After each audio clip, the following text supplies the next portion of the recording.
एक छोटा सा गांव था जो एक बड़े जंगल के पास वाक़ था।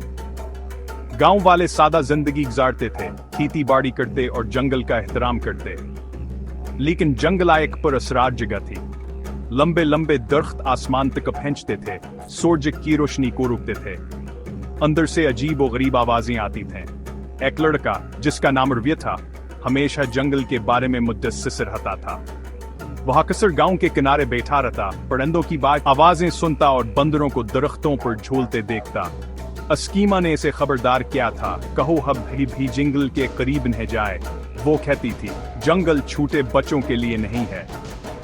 एक गर्म दोपहर रवि अपने दोस्तों के साथ खेल रहा था। वो एक रंग बिरंगी तितली का पीछा कर रहे थे, जिसके पर नीले आसमान पर शीशे की तरह चमक रहे थे। रवि जोश में आकर इस बात पर ध्यान नहीं दिया कि वो कहां जा रहा है। तितली जंगल में गहराई में उड़ती गई और रवि इसे पकड़ने के लिए उसके पीछे चला गया। दरख्त घने हो गए, हवा भारी और साकिन थी। सूरज की रोशनी जंगल के फर्श तक पहुंचने के लिए जद्दोजहद कर रही थी। रवि यह जानकर कहो हा किला है, भागना छोड़ दिया। इसने इर्द-गिर्द देखा, इसके दिल में खौफ पैदा हुआ। गांव गायब हो गया था, वो खो गया था। इसने अपने दोस्तों को पुकारा, लेकिन सिर्फ आसकी अपनी आवाज ने इसे जवाब दिया। वह चलता रहा, वापस रास्ते तलाश करने क्या मैद में, लेकिन हर तरफा एक जैसा लग रहा था। जंगल की आवाजें जो कब दिलचस्प थे, अब खतरनाक लग रहे थे। सूरज गुरूब होने लगा, आसमान को नारंगी और जामुनी रंगों से रंग रहा था। रात जल्दी से जंगल में आ गई और इसके साथ खौफ किया एक नीलहर रवि पर छा गई। वहां एक बड़े दरख्त के नीचे दबक गया। इसके चेहरे से आंसू बह रहे थे। वहां किला था, खोया हुआ था और बहतरा हुआ था। अचानक एक खौफनाक धाड़ ने रात की खामोशी को तोड़ दिया। रवि का दिल जोर से धड़कने लगा। उसने ऐसी आवाज पहले कभी नहीं सुनी थी। उसने दरख्त के पीछे से झांका। दो चमकती हुई आंखें अंधेरे में चमक रही थीं। उसके बाद एक बहुत बड़े जानवर का साया नजर आया। एक शेर आगे पीछे घूम रहा था। अस्कीगर जंगल में गूंज रही थी। रवि जानता था कहो खतरे में है। उसने गांव वालों से रात में शेर के जानवरों को उठा ले जाने की कहानियां सुनी थीं। इसने अपनी आंखें बंद कर लें, काश ने अपनी मां की बात मानी होती। शेर एक कदम करीब आया। अस्कीगर मसानसर विकी छपने की जगह के करीब पतों को हिला रही थी।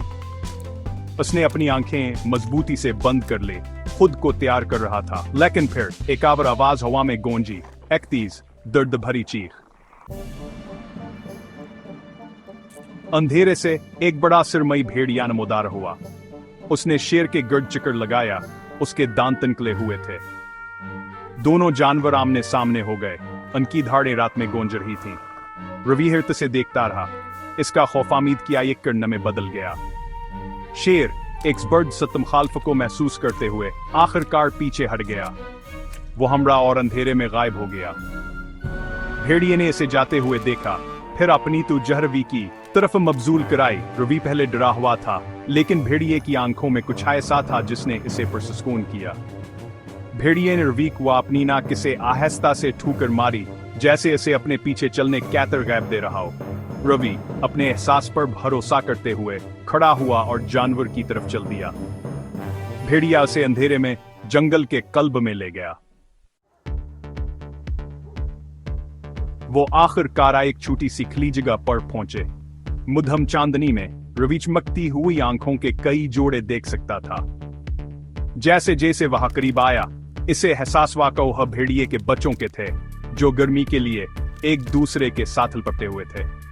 भेड़िया रवि को गार में ले गया और उसके गिर्द लपट गया, उसे सर्दी से बचाता रहा। रवि ने बाकी रात गार में गुजारी। जंगल में दाखिल होने के बाद पहली बार महफूजावर गर्म महसूस कर रहा था, जैसे हैसुर जतलू हवा पत्तों को सुनहरे रोशनी से रिंग दिया। रवि जानता था कहां से एक नया घर मिल गया है। वो कई दिनों तक भेड़ियों के रिवुड़ के साथ रहा। माँ भेड़िया, जिसका नाम रवि ने रक्षा रखा था, उसकी हिफाजत अपने हैबचों की तरह करती थी। इसने इसे सिखाया कि खाना कैसे ढूंढें, खतरे से कैसे बचें और रेवड़ के साथ कैसे बातचीत करें। रवि ने भेजिंगलाव और उसके जानवरों से मोहब्बत और एहतराम कर ना सीख लिया। वह बाइक डरा हुआ छूटौलर का नहीं था, बल्कि जंगल का बच्चा था। फितरत के साथ हम आहंगी में रह रहा था।